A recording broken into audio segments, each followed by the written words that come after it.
হ্যাঁ, মুজদালিফা মিনা আর আরাফার মাঝখানে মিনার তাবু এগুলা না? মিনার তাবু এগুলা। এই মিনাতে আমরা 7 তারিখ চলে আসবো বিকাল বেলায়, আইসা রাত্রি থাকতে হবে।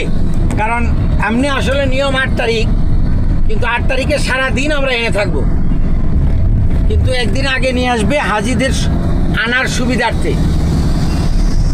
গাড়িতে আসবে, হ্যাঁ, গাড়িতে আন। এখান থেকে কাবা ঘর দেখা গেল, দেখা গেলে কি মেলা দূর, ওটা মেলা দূর, জিদ্দা থেকেও দেখা যায়। তা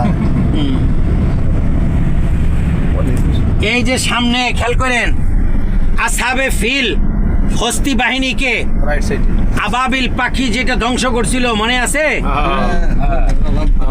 এলাম তো। হ্যাঁ। হ্যাঁ, এখানে এখানে এই যে ওভারব্রিজটা এটা এখানে ধ্বংস হয়েছিল। আল্লাহ রাসূল এখানে খুব দ্রুত চলতেন। এখানে তো দ্রুত ধ্বংসের স্থান, এটা ধ্বংসের স্থান। এক একটা পাথর নিক্ষেপ করছিল ক্ষুদ্র ক্ষুদ্র, যেই পাথরে ওদেরকে একেবারে কাসফিম মাকুল বানাইয়া দিছিল। কাসফিম মাকুল, চিবানো ঘাসের নেই। গরুয়ে ঘাস চিবাইলে যেমন হয় এমন হয়ে গেছিল ওরা। আল্লাহু আকবার। আব্রাহা বাদশাকে সহ ধ্বংস করছেন।